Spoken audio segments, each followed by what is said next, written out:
कैसे हैं भाई? देखिए, आज का जो टॉपिक हम डिस्कस कर रहे हैं वो टॉपिक है भारतीय संविधान या भारतीय राजनीति के अंतर्गत मौलिक अधिकार। देखिए, हम जो है यूपीपीसीएस 2024 आरओ के अंतर्गत रिवीजन टेस्ट यानी फास्ट ट्रैक कोर्स कर रहे हैं। अब देखिए, मैं आपका जो है आज मौलिक अधिकार जो है एक वीडियो में कंप्लीट फास्ट रिवीजन के तहत कवर करा दूंगा। अब देखिए, मौलिक अधिकार के अंतर्गत देखिए जो है मौलिक अधिकार संविधान के भाग 3 से या भाग 3 में अनुच्छेद 12 से 35 तक प्रावधान किया गया है। यानी कि जो मौलिक अधिकार का जो प्रावधान है वो अनुच्छेद 12 से 35 तक किया गया है। मुख्य रूप से ये मूल संविधान में जो है हमारे 7 मौलिक अधिकार प्रदान किए गए थे, लेकिन 44वें संविधान संशोधन द्वारा या 44वां संशोधन द्वारा संपत्ति को या संपत्ति के अधिकार को मौलिक अधिकार से हटा दिया गया है। अब उसको जो है विधायी अधिकार बना दिया गया है या कानूनी अधिकार बन गया है। अब देखिए, अब केवल यानी भारतीय संविधान में केवल जो है 6 मौलिक अधिकार रह गए हैं और मौलिक अधिकार के संबंध में राज्य की विधानसभा को कोई विधि बनाने का अधिकार नहीं है, केवल संसद को ही अधिकार दिया गया है। मतलब ये समझिए, राज्यों की विधानसभाओं को मौलिक अधिकार में कोई भी संशोधन या फिर जो है बनाने का अधिकार नहीं दिया गया है, केवल संसद को ही मौलिक अधिकार या अधिकार प्रदान किया गया है। अब देखिए, मौलिक अधिकार का अर्थ देखिए, मौलिक अधिकार का अर्थ क्या है? देखिए प्रश्न है, यानी कि अर्थ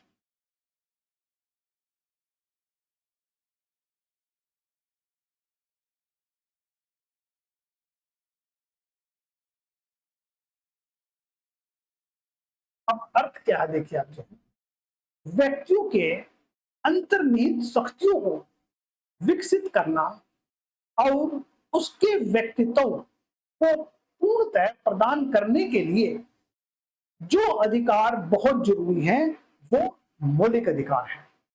यानी समझिए, मौलिक अधिकार व्यक्तियों के जो अंतर्निहित शक्तियों को विकसित करने और उसके व्यक्तित्व को पूर्णता प्रदान करने के लिए जो अधिकार दिए गए हैं, जरूरी हैं, वह मौलिक अधिकार है।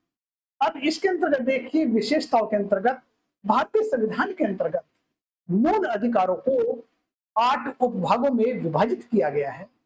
इसमें आरंभ में 2 अनुच्छेद 12 और 13 यानी अनुच्छेद 12 और 13 अधिकारों की सामान्य रूपरेखा बताते हैं। कौन कौन से? 12 और 13। 12 और 13 जो अनुच्छेद हैं वो मूल अधिकारों की सामान्य रूपरेखा बताते हैं। अनुच्छेद 12 का जो तात्पर्य है, मूल अधिकार केंद्र तथा राज्य सरकारों पर ही बाध्यकारी नहीं है, बल्कि अन्य संस्थाओं, जिला परिषदों, ग्राम पंचायतों आदि पर भी लागू होते हैं। अब नागरिकों को दिए जाने वाले ये निरपेक्ष और असीमित नहीं है, क्योंकि लगभग हर अधिकार के साथ संविधान उचित प्रबंधों का भी उल्लेख करता है। पृथक्करण के सिद्धांत के अंतर्गत कानून का यदि कोई भाग मूल अधिकार के प्रतिकूल है तो उस कानून के संपूर्ण भाग को असंवैधानिक घोषित करने की बजाय सिर्फ उस भाग को असंवैधानिक घोषित किया जाए। मतलब जो है पृथक्करण का जो सिद्धांत है, इसके अंतर्गत कानून का यदि कोई मूल भाग अधिकार के प्रतिकूल है या कानून का कोई भाग या कोई भाग मूल अधिकार के प्रतिकूल है तो उसे कानून के संपूर्ण भाग को असंवैधानिक घोषित करने की बजाय उस भाग को असंवैधानिक घोषित किया जाएगा। अब देखिए, मूल अधिकारों की जो संख्या मैंने बताया था पहले, जो संविधान है हमारा, उसमें 7 प्रदान किए गए थे। संपत्ति का अधिकार, संपत्ति का अधिकार जो है अब हटाकर हमें कानूनी ला बना। पर यह है कि संपत्ति का अधिकार हटाया क्यों? देखिए, बहुत सारे यह समस्या आ रही थी, जो है जैसे मान लीजिए हमें किसी सड़क को चौड़ा करना है, पृथक करना है, देखिए मतलब थोड़ा, तो उसमें जो है पृथक करने में जो है कंजेस्टेड एरिया में जो है, अब अगर मौलिक अधिकार बनता संपत्ति का अधिकार, तो उसको हम कभी चौड़ा नहीं कर सकते। अब हमने क्या किया, एक कानूनी अधिकार बना दिया। कानूनी अधिकार के बाद हम जो है इसको पृथक यानी चौड़ा कर सकते हैं रास्तों किसी को, या किसी को चीज को हटा सकते हैं या कुछ जोड़ सकते हैं। दूसरी बात देखिए, बहुत सारे लोग जो है ओपन स्काई में सोते हैं, जैसे भिखारी जितने भी है जिन पर कोई संपत्ति है ही नहीं, वो भी सारे मौलिक अधिकार यानी सारे में जो है अपने आर्टिकल 32 तहत सारे हाई कोर्ट सुप्रीम कोर्ट जाते हैं, और कम से कम ये कहते हैं जब हमें मौलिक अधिकार प्रदान किए गए, कम से कम एक घर तो हमारे पास होना चाहिए। अब ये बहुत सारी समस्या आ रही थी, इन समस्या से बचने के लिए हमने क्या किया, मौलिक अधिकार से संपत्ति के अधिकार को हटाकर वहां पर कानूनी अधिकार बना दिया है। अब देखिए मूल अधिकारों की संख्या 6 है, जो संख्या इस प्रकार है। देखिए, समानता का अधिकार अनुच्छेद 14 से 18 तक प्रदान किया गया। स्वतंत्रता का अधिकार अनुच्छेद 19 से 22 तक प्रदान किया गया। शोषण के विरुद्ध अधिकार अनुच्छेद 23 से 24। धर्म या धार्मिक स्वतंत्रता का अधिकार अनुच्छेद 25 से 28। पांचवा है संस्कृति शिक्षा संबंधी अधिकार अनुच्छेद 29 से 30। और छठा है संवैधानिक उपचारों का अधिकार अनुच्छेद 32। ये देखिए मैंने आपको यहां तक मैंने जो है ये बता दिए हैं। अब देखिए सबसे पहले हमारा बना है समानता का अधिकार, यानी अनुच्छेद 14 से 18 की बात करते हैं। अब देखिए अनुच्छेद 14 से 18 का जो प्रावधान है वो समानता का अधिकार है। समानता का अर्थ क्या है? देखिए, समानता का अर्थ है प्रत्येक व्यक्ति को राजनीतिक, सामाजिक और आर्थिक समानता प्राप्त, यानी कि मतलब जो है प्रत्येक व्यक्ति को राजनीतिक, सामाजिक और आर्थिक समानता प्राप्त हो। संविधान के 5 अनुच्छेद 14, 15, 16, 17 और 18 में जो है समानता के अधिकारों की व्याख्या की गई है, या मतलब जो है समानता प्रदान की गई है। अब देखिए अनुच्छेद 14 की अगर हम बात करते हैं, 14 में क्या है हमारा, देखिए सभी को विधि के समक्ष समानता प्रदान की गई है। विधि मतलब कानून, 14 तो ये कहता है आपका, ठीक है जी। अनुच्छेद वहीं पर 15 की बात करते हैं। 15 राज्य किसी नागरिक के विरुद्ध केवल धर्म, मूल वंश, जाति, लिंग, जन्म स्थान या इनमें से किसी के भी आधार पर कोई भेदभाव नहीं करेगा। मतलब समझिए, धर्म, मूल वंश, जाति, लिंग, जन्म स्थान, इनके किसी के भी आधार पर भी कोई भेदभाव नहीं करेगा। ये अनुच्छेद 15 में प्रदान किया गया है। वहीं पर देखिए अनुच्छेद 16 की बात करते हैं। अनुच्छेद 16 देखिए हमारा जो है वो है, यानी कि मतलब जो है सभी को लोक नियोजन में यानी पब्लिक सेक्टर में अवसर की समानता हो, यानी समान अवसर की समानता हो। अब देखिए उनमें से किसी भी आधार पर भेदभाव नहीं किया जाएगा। हालांकि राज्य के पिछड़े हुए नागरिकों को किसी भी वर्ग के पक्ष में जिसका प्रतिनिधित्व राज्य की राय में राज्य के अधीन सेवाओं में पर्याप्त नहीं है, नियुक्ति या पदों के आरक्षण का प्रावधान कर सकता है। आरक्षण विशेष कारणों के सिवाय 50% से अधिक नहीं हो।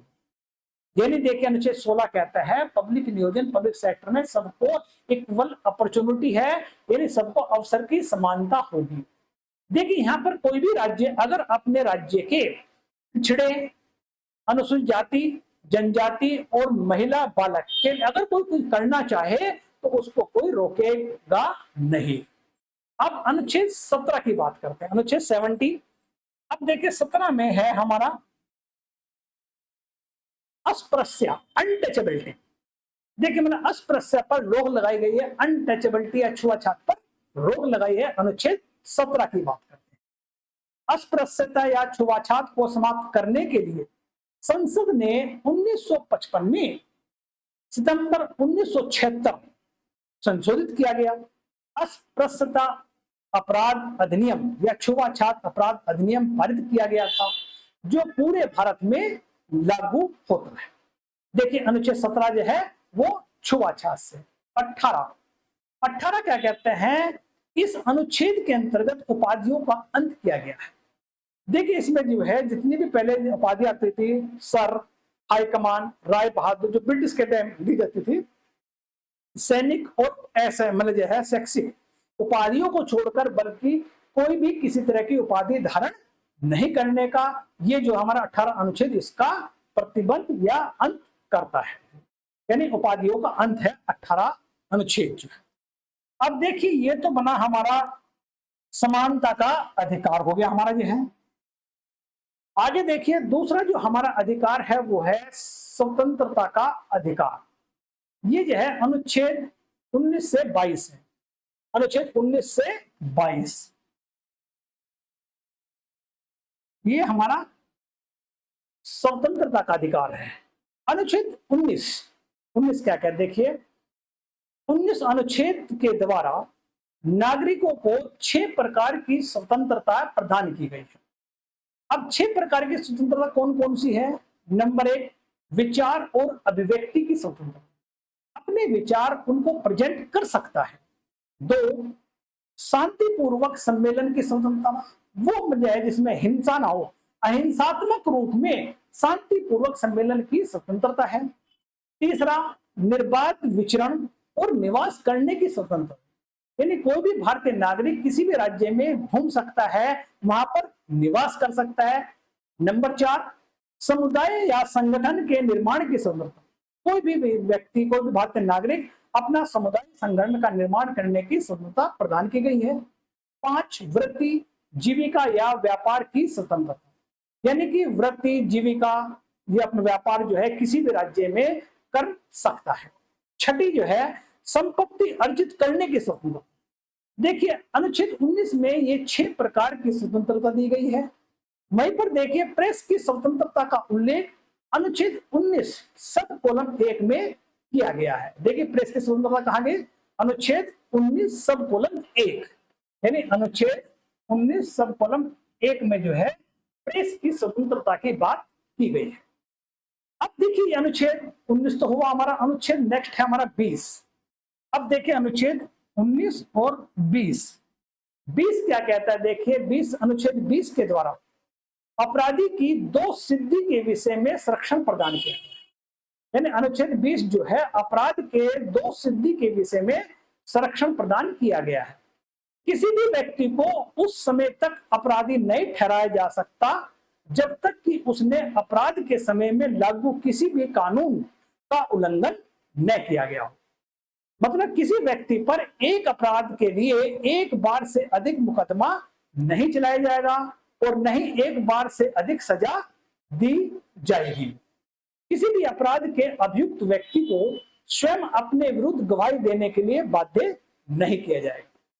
मतलब देखिए अगर कोई किसी व्यक्ति कोई अपराध करता है, एक अपराध के लिए उसे दोहरा दंड नहीं दिया जाएगा। दूसरी बात देखिए, अगर किसी ने कोई अपराध किया है, अपराधी को स्वयं ही अपने विरुद्ध साक्ष्य प्रदान करने के लिए फोर्स नहीं किया जाएगा। यह हमारा अनुच्छेद 20 की बात करते हैं। अनुच्छेद 21 जान है तो जहान है, मतलब जो है सबसे पहला अनुच्छेद क्या कहता है? 21 जीवन, प्राण एवं दैहिक स्वतंत्रता से संबंधित। अगर आपके जीवन में अपने प्राणों को खतरा है तो सबसे पहले अपने प्राणों को बचाइए, यह हमारा अनुच्छेद 21 कहता है। अब इस कानून द्वारा ही स्थापित प्रक्रिया को छोड़कर अन्य किसी भी तरीके से किसी व्यक्ति को उसके जीवन या व्यक्तिगत स्वतंत्रता से वंचित नहीं किया जाएगा। 44वें संविधान संशोधन 1978 के अनुसार आपातकाल की स्थिति में भी, यानी आपात लगी हुई उसी स्थिति में भी जीवन, प्राण और दैहिक स्वतंत्रता के अधिकार को समाप्त या सीमित नहीं किया जा सकता। मतलब सही है, कोई भी परिस्थिति कैसी क्यों ना हो, सबसे पहले अपने प्राणों को बचाने की स्वतंत्रता होगी, जो हमारे अनुच्छेद 21 से संबंधित है। वहीं पर अनुच्छेद 22 देखिए 21 में बताई दिया आपको यह। अब 22 में क्या कहते हैं? अनुच्छेद 22 जो है गिरफ्तारी और नजरबंद की अवस्था में संरक्षण प्रदान करता है। यानी अगर अनुच्छेद में किसी व्यक्ति को भी गिरफ्तार किया जाता है तो सबसे पहले उसे गिरफ्तारी का कारण बताना पड़ेगा कि आपने ये अपराध किया, आपको इस अपराध के उपलक्ष्य में आपको गिरफ्तार किया जा रहा है। दूसरी बात देखिए इसमें जो है, अगर किसी को गिरफ्तार किया जाता है, उसे अपनी इच्छा अनुसार वकील से बात करने की स्वतंत्रता होगी। ये हमारा इसमें अनुच्छेद 22 के अंतर्गत बताया गया है। और 22 में ही एक निवारक निरोध का भी उल्लेख मिलता है। निवारक निरोध का अर्थ क्या है? किसी भी प्रकार का अपराध किए जाने से पहले और बिना किसी भी प्रकार की न्यायिक प्रक्रिया के ही नजरबंदी करना है, यह नजरबंदी है। निवारक निरोध किसी भी गैर कानूनी कार्य को रोकने के लिए होता है। यानी कि निवारक निरोध किसी भी किसी भी प्रकार के न्यायिक प्रक्रिया के लिए नजरबंद किया जाता है। यानी निवारक निरोध क्या मतलब समझिए, किसी भी गैर कानूनी कार्य को रोकने के लिए होता है, न कि गैर कानूनी कार्य के लिए किसी भी व्यक्ति को दंड देने के लिए होता है। देखिए अनुच्छेद 22 में तो इतना ही कुछ है। ये बना हमारा स्वतंत्रता का अधिकार। देखिए हमारा होता है अनुच्छेद 19 से 22 तक हो गया। ये हमारा होता है। नेक्स्ट जो हमारा जो है शोषण के विरुद्ध अधिकार। शोषण के विरुद्ध अधिकार में अनुच्छेद 23 और 24 में प्रावधान किया गया है कि शोषण के विरुद्ध अधिकार। अनुच्छेद 23 क्या कहता है? देखिए अनुच्छेद 23 क्या कहता है? अनुच्छेद 23 के द्वारा मानव व्यापार या किसी भी व्यक्ति से बेगार या बलपूर्वक काम कराना गैर कानूनी घोषित किया गया है। यानी कि मतलब यह किसी व्यक्ति से बेगार मतलब यह है, हम किसी से काम तो लेते हैं परंतु उसको मेहनताना नहीं देते हैं, वो बेगार है। यानी इसमें बेगार को प्रतिबंधित किया गया है। अनुच्छेद 24 क्या कहता है? देखिए हमारा जो है अनुच्छेद के अनुसार 14 वर्ष से कम आयु के किसी भी बच्चे को कारखाने अन्य जोखिम भरे काम पर नियुक्त नहीं किया जा सकता। यानी कि चाइल्ड लेबर को बैन किया गया है, बच्चों से श्रम कराने पर प्रतिबंध किया गया है, जो हमारा अनुच्छेद 24 की बात करते हैं। देखिए हमारा यह शोषण के विरुद्ध अधिकार ये कंप्लीट हो जाता है। आगे देखिए हमारा जो है नेक्स्ट जो हमारा मौलिक अधिकार है वो है धार्मिक स्वतंत्रता का अधिकार। अब धार्मिक स्वतंत्रता का अधिकार अनुच्छेद 25 से 28 तक प्रावधान किया गया है। धार्मिक स्वतंत्रता का अर्थ किसी भी धर्म की या किसी भी धर्म में आस्था रखने या न रखने के बारे में राज्य कोई हस्तक्षेप नहीं करता है। भारतीय संविधान के अनुच्छेद 25, 26, 27, 28 धार्मिक स्वतंत्रता का अधिकार प्रदान करते हैं। देखिए अनुच्छेद 25 क्या कहता है? देखिए अनुच्छेद 25 सभी व्यक्तियों को अंतःकरण की स्वतंत्रता तथा कोई भी धर्म स्वीकार करने या उसका प्रचार करने का अधिकार देता है। यानी मतलब जो है अनुच्छेद 25 क्या कहता है? सभी व्यक्तियों को कोई भी धर्म अंतःकरण कर सकता है, कोई भी धर्म स्वीकार कर सकता है, उसका प्रचार कर सकता है, उसकी स्वतंत्रता प्रदान करता है। लेकिन धर्म के प्रचार करने के अधिकार में बलात् धर्म परिवर्तन का अधिकार शामिल नहीं किया गया है। यानी कि कृपाण धारण करना सिख धर्म को मानने का एक अंग समझा जाएगा, और लेकिन बकरा ईद के मौके पर गोवध को इस्लाम की अनिवार्य प्रथा नहीं माना गया है। ये अनुच्छेद 25 की बात करते हैं। अनुच्छेद 26 देखिए आप जो है अनुच्छेद 26 में देखिए एक तरह से अनुच्छेद 26 जो है धार्मिक मामले एवं संस्था के प्रबंधन करने की स्वतंत्रता प्रदान करते हैं। अब देखिए 26 क्या कहता है? देखिए हमारे यानी किसी भी धर्म को मेंटेन कर सकते हैं, किसी भी धर्म का प्रबंध करते हैं या फिर उसका प्रोपेगेंडा कर सकते हैं। अनुच्छेद 27 क्या कहता है? 27 के अनुसार किसी भी व्यक्ति को किसी धर्म के विकास या पोषण में किए गए खर्च के लिए कोई कर अदा करने के लिए बाध्य नहीं किया जाएगा। यानी कहने का मतलब यह है कोई भी मनुष्य, अनुच्छेद 27 क्या कहता है? किसी भी धर्म को पोषित करने या उसे विकसित करने के लिए किसी को फोर्सेबल बलपूर्वक ये नहीं कहा जाएगा आपको इतना चंदा देना ही होगा, इतने अपनी आय का इतने % आपको मंदिर में जमा करने होगा। बल्कि ये स्वैच्छिक होगा, वॉलंटरी होगा, मतलब आपकी इच्छा अनुसार अपना कर सकते हैं। तो किसी को भी टैक्स देने के लिए बाध्य नहीं किया जाएगा। अनुच्छेद 28 क्या कहता है? देखिए अनुच्छेद 28 जो है, इस अनुच्छेद में कहा गया है कि राजकीय निधि से संचालित किसी भी शिक्षण संस्था में किसी भी प्रकार की धार्मिक शिक्षा प्रदान नहीं की जाएगी। मतलब देखिए जो है, कोई भी गवर्नमेंट सेक्टर है, यानी कोई भी इंस्टीट्यूशन है, संस्था जिसमें सरकार फंडेड कर रही है, पैसा दे रही है, तो उसमें धार्मिक शिक्षा नहीं दी जाएगी। इसके अंतर्गत राज्य द्वारा मान्यता प्राप्त या आर्थिक सहायता प्राप्त शिक्षण संस्थाओं में किसी भी व्यक्ति को धर्म विशेष ग्रहण करने के लिए बाध्य नहीं किया जाए। मतलब देखिए अनुच्छेद 28 में क्या कहा गया है, राज्य की निधि से, यानी कोई भी राज्य की निधि से जो है, ये जिसमें गवर्नमेंट फंडेड करते हैं, तो उसमें उसको जो है धार्मिक शिक्षा प्रदान नहीं की जाएगी।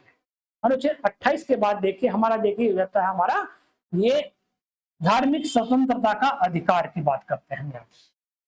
आगे हमारा सांस्कृतिक और शैक्षिक अनुच्छेद, यानी संस्कृति और शिक्षा संबंधी जो है अधिकार है, अनुच्छेद 29 और 30।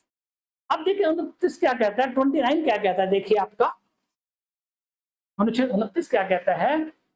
यह अनुच्छेद भाषा, लिपि और संस्कृति को बनाए रखने का अधिकार देता है, यानी अपनी भाषा, संस्कृति, लिपि को बनाए रखने का अधिकार प्रदान करता है। अनुच्छेद 29 की बात करते हैं। अनुच्छेद 30, अनुच्छेद 30 क्या कहता है, सभी अल्पसंख्यक वर्गों को अपनी पसंद की शिक्षण संस्थाएं स्थापित करने, उनका प्रबंध करने का अधिकार होगा। राज्य आर्थिक सहायता देने में ऐसी संस्थाओं के साथ किसी भी प्रकार का भेदभाव नहीं करेगा। देखिए हम एक बात कहना चाहेंगे, अल्पसंख्यक शब्द जो है, इसकी संविधान में कहीं भी कोई भी परिभाषा नहीं दी गई है। सिर्फ अल्पसंख्यक क्या है, जो संख्या में कम है। जैसे हम उत्तर प्रदेश की बात करते हैं, यहाँ हिंदू, सिख, ईसाई, मुस्लिम, बौद्ध, जैन, ये सब अल्पसंख्यक है, जो संख्या में कम है। वहीं पर देखिए जम्मू कश्मीर की बात करते हैं, तो वहां हिंदू अल्पसंख्यक है, मुस्लिम बहुसंख्यक है। अब देखिए ये मैंने आपको यह है सांस्कृतिक अधिकार की बात बताई मैंने आपको। अब मैंने आपको देखिए लास्ट जो हमारा जो 7वां 6ठा अनुच्छेद है, यानी कि हमारा जो है संवैधानिक उपचारों का अधिकार है, अनुच्छेद 32, 2, 26 की बात करते हैं। इसमें देखिए ये हमारे मौलिक अधिकार डिस्कस किए हैं, पर हमें ये मिलेंगे कैसे, तो हमारा जो है संवैधानिक उपचारों का अधिकार जो लास्ट है, इसके अंतर्गत जो है कुछ रिट दी गई है, जिसमें जो है अधिकार सर्वोच्च न्यायालय और उच्च न्यायालय को प्रदान किया गया है। अब संविधान इस बात का प्रावधान है कि मौलिक अधिकारों की रक्षा के लिए उच्चतम न्यायालय और उच्च न्यायालय को रिट या लेख जारी करना का अधिकार है या कर सकता है। उच्च न्यायालय और उच्चतम न्यायालय को छोड़कर अन्य न्यायालय को इन रिटों जारी करने की शक्ति प्रदान नहीं की है। मतलब जो है हाई कोर्ट और सुप्रीम कोर्ट, यानी कि लोअर कोर्ट को इसमें कोई अधिकार प्रदान नहीं है, वो किसी तरह की रिट जारी नहीं कर सकते हैं। इन लेखों रिट में 5 प्रकार की रिट हैं। कौन कौन से? नंबर 1 है बंदी प्रत्यक्षीकरण। बंदी प्रत्यक्षीकरण मतलब यह हिबियस कार्पस, इसका शाब्दिक अर्थ है शरीर धारण करना, अर्थात न्यायालय के समक्ष प्रस्तुत करना, यानी कि शरीर को धारण करना और न्यायालय के सामने प्रस्तुत करना। बंदी प्रत्यक्षीकरण या हेबियस कार्पस, इस रिट के द्वारा न्यायालय बंदी बनाने वाले अधिकारी को आदेश देता है कि बंदी बनाए गए व्यक्ति को निश्चित समय यानी 24 घंटे के अंदर या 24 घंटे के भीतर और स्थान पर, उस स्थान पर उपस्थित करे जिससे न्यायालय बंदी बनाए जाने के कारणों को जान सके। अब न्यायालय जो है इस बात, देखिए न्यायालय इस बात का निर्णय करता है कि नजरबंदी वैध है या अवैध है। यदि न्यायालय को लगता है कि किसी व्यक्ति को अनुचित रूप में बंदी बनाया गया है तो वह उसकी रिहाई का आदेश दे सकता है।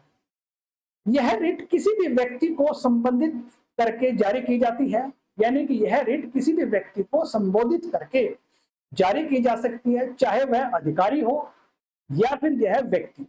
इस रिट की अवहेलना करना पर न्यायालय दंड भी दे सकता है। देखिए यह बना हमारा हेबियस कार्पस या बंदी प्रत्यक्षीकरण। दूसरी रिट है हमारी परम आदेश यानी मंडमस। अब मंडमस के अंतर्गत है, मंडमस का जो है या परम आदेश का शाब्दिक अर्थ होता है आदेश, हम आदेश देते हैं या कमांड की बात करते हैं। अब देखिए परम आदेश रिट किसी भी सार्वजनिक या अर्ध सार्वजनिक संस्था के लिए तब जारी की जाती है, यानी उस समय जारी की जाती है जब वह वैध कर्तव्यों का पालन नहीं करता है। यह रिट स्वयं सरकार, न्यायिक संस्थाओं या अधीनस्थ न्यायालयों के विरुद्ध भी जारी की जा सकती है। यानी कि यह रिट जो है स्वयं सरकार, न्यायिक संस्था और अधीनस्थ न्यायालय के विरुद्ध भी जारी की जा सकती है। यदि वह अपनी अधिकारिता का प्रयोग करने से इनकार करते हैं और इस प्रकार अपने कर्तव्यों का पालन नहीं करते हैं तो परम आदेश राष्ट्रपति या राज्यपाल के विरुद्ध अपने पद की शक्ति के प्रयोग और कर्तव्यों के पालन के लिए और उन शक्तियों का प्रयोग और कर्तव्य पालन करते हुए किए गए किसी भी कार्य के लिए नहीं जारी की जा सकती। मतलब देखें, राष्ट्रपति या राज्यपाल के विरुद्ध जारी उनके कार्य द्वारा किए गए उनकी जारी नहीं की जा सकती है। बाकी इसका मतलब है कि इसको कार्य कराना है, हम आदेश देते हैं कि अपना कार्य करिए। नेक्स्ट हमारी जो रिट है वो है प्रोहिबिशन, मतलब है प्रतिषेध। प्रतिषेध का शाब्दिक अर्थ होता है रोकना। मतलब समझिए प्रतिषेध रिट जब कोई अधीनस्थ न्यायालय अपने अधिकार क्षेत्र से बाहर जा रहा है, अर्थात कोई ऐसा कार्य कर रहा है जो उसके अधिकार क्षेत्र में न हो, तो उच्चतम न्यायालय या उच्च न्यायालय उसे ऐसा करने से रोक सकते हैं और यह रिट जारी की जाती है। यह रिट केवल न्यायिक अधिकारियों के विरुद्ध जारी की जा सकती है।